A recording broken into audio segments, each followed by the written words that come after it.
Hello everyone, funshineX here, and I am in a new world. This new world is all vanilla Minecraft plus ComputerCraft 1.4.3 beta, which is out for public testing, by the way, because it just includes a couple fixes to Forge compatibility, and it adds one new feature, allows the printer to make books and not just pages. But I'm bringing you something new. This is a crafty mining turtle in front of a tree, and there's been a challenge posted on the ComputerCraft forums to take this world, which is just this tree and this crafty turtle, and have him replicate himself. And to beat the challenge, you have to have him create two crafty mining turtles, put them in a chest, and put a sign on top that says complete. And that's pretty much it. The rules are you cannot interact with the world in any way. The turtle must do it all itself. So it has to know how to recognize new items. It has to know where it is in the world to return items and that kind of things. One rule is it has to always have a torch placed near its starting position. And there's even the caveat that the judge might randomly remove the torch, and the turtle needs to go back and check before the next night and replace it if necessary. Just so that the judge knows that the turtle is actually doing something and is not just stuck somewhere. Okay, so what else are the rules? The one other thing is these turtles are going to be kind of running in their own world, and the judge is not always going to be watching them next to them. So they need to have a chunk loader, and that is represented by that iron block up there that the judge will replace with a chunk loader and when he tests test your submission. And because of that, the turtle cannot leave a 3x3 chunk boundary.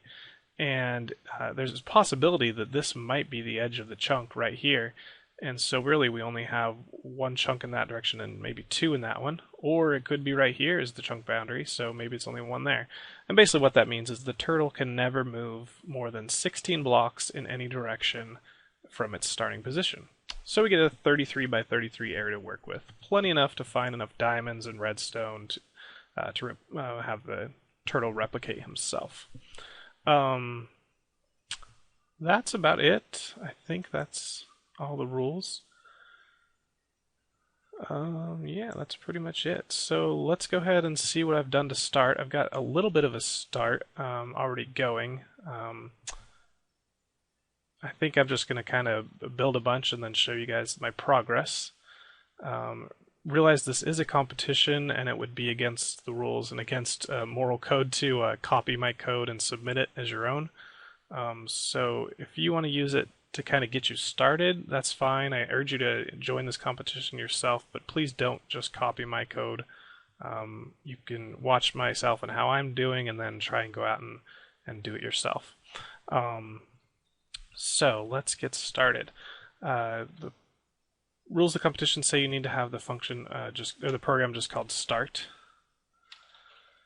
And I'm using a kind of a state machine, and basically that is artificial intelligence would basically say, cause and effect. If this needs to, if we want this to happen, then do this, cause and effect, back and forth. So I can set up a state machine saying, okay, we're going to start at the creation state, and after that's done, I need to go out and chop down the first tree, and after that's done, I need to go build a furnace and a chest.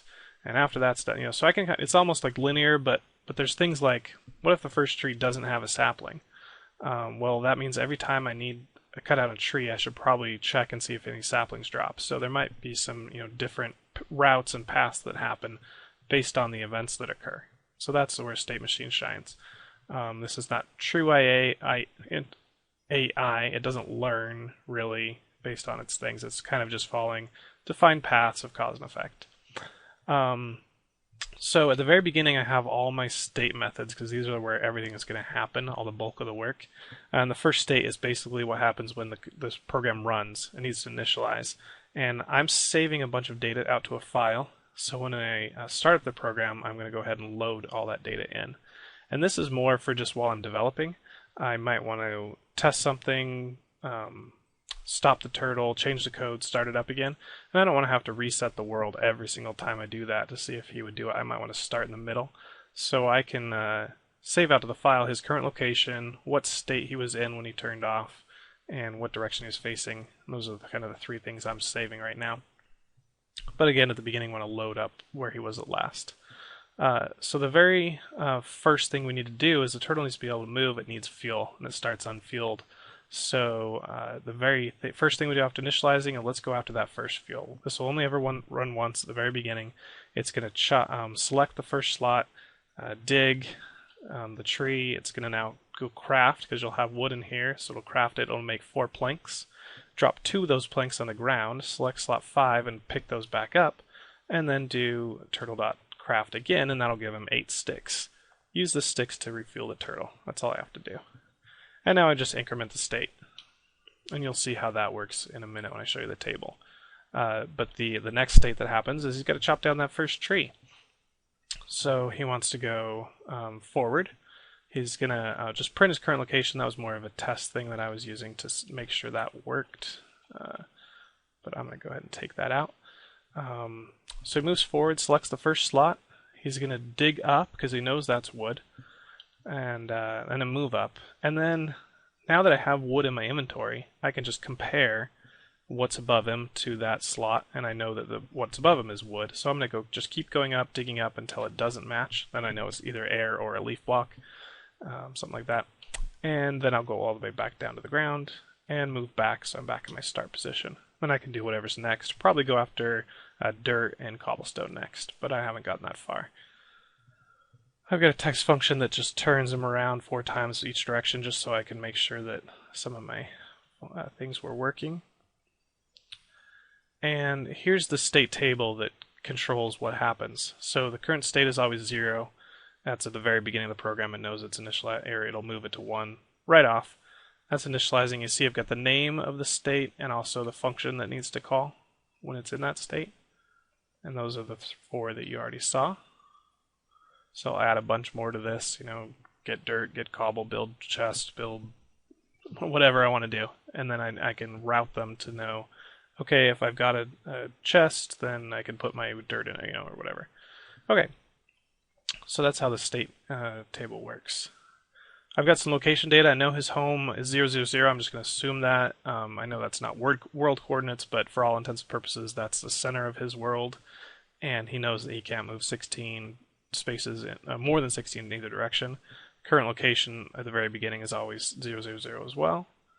And his current facing, I'm just going to say, let me get daytime here.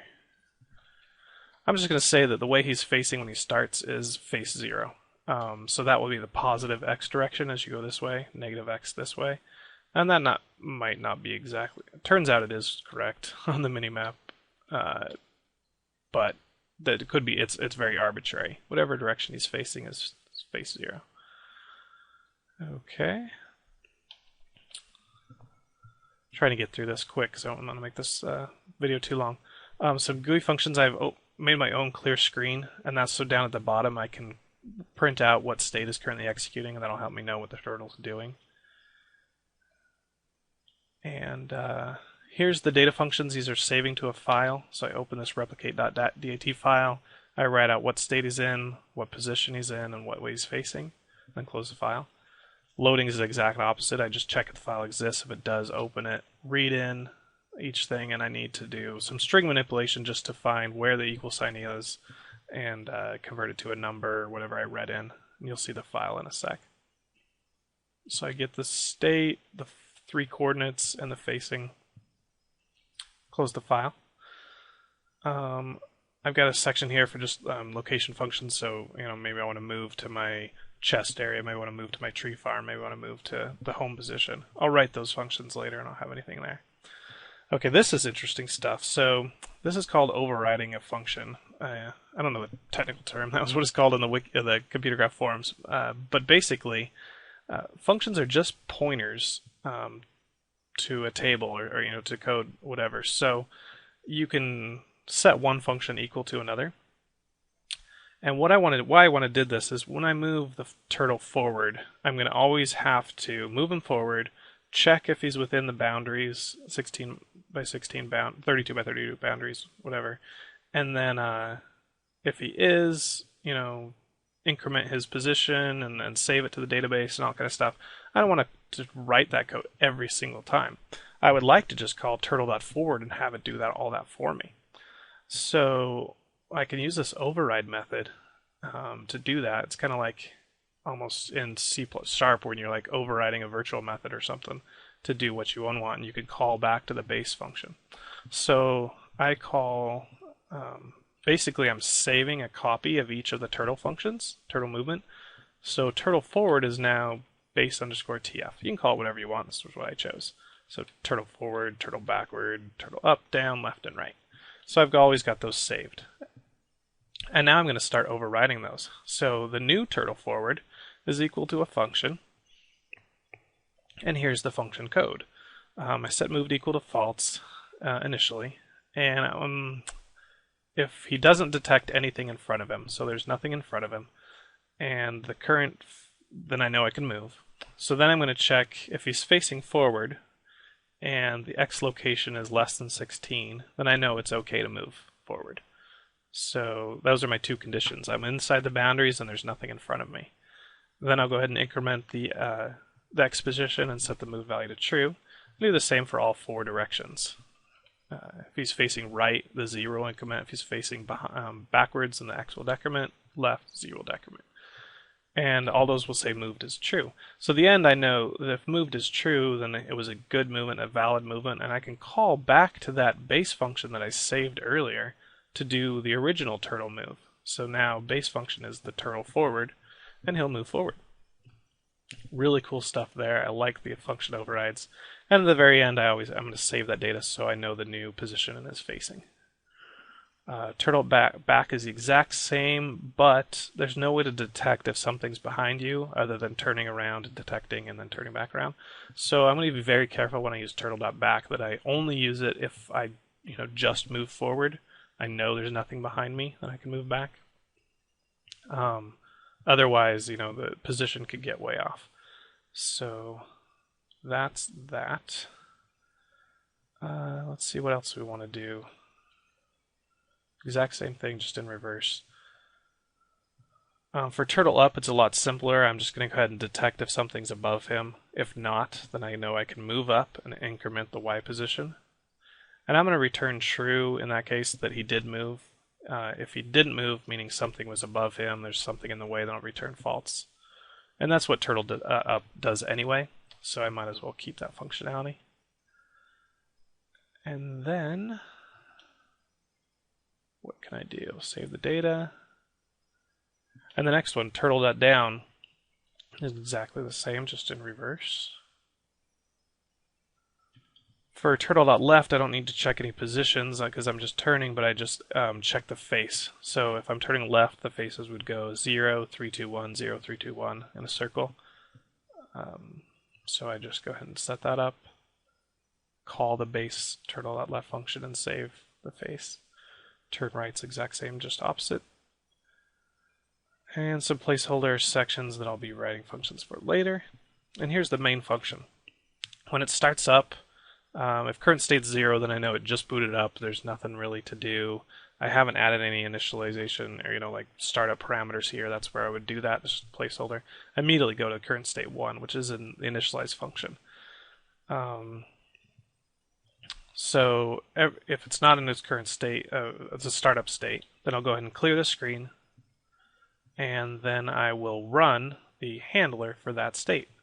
Remember, we defined h is equal to init for state 1, that kind of thing. Then once it runs the handler, I'm always going to save the data just in case, and then sleep 1 and just run in an infinite loop that way. So I could do it and say, okay, init, then run get the first fuel. And if I stop the program in the middle of it and then start it up again, it knows that the current state is to try and get that fuel, so just keep running that. So that's pretty cool. Okay, so let's go ahead and save this. I think there's nothing else. Yep. And let's give it a test. So remember, I was going to show you replicate.dat. Let's set the state equal to 2, and that's it's always going to init first. because the state starts at 0, do init, and then it'll read this state and go to the first function, which is get the fuel. And we're at the starting position facing 0. Oops. Okay, so let's give it a shot. Go turtle go. Start. He's going to go ahead and break that first block. He's going to craft sticks. No, he didn't do it. Oh, he threw the wood a little too far. What happened, Crafty Turtle? Did you see that? He spit the wood out and then, huh. Okay. Might have to. I've got a little issue with him, but not that bad. Nothing I can't fix. Let me try and solve for that, and I'll be right back. Okay, I think I fixed it. Instead of dropping the items in front of him, they might go too far. So I'm going to dig the dirt down one and drop them below me. I think that'll work. Let's give it a shot. Break that, drop below him, drop the wood down, suck it up. Get the sticks. Nice. Go grab the tree.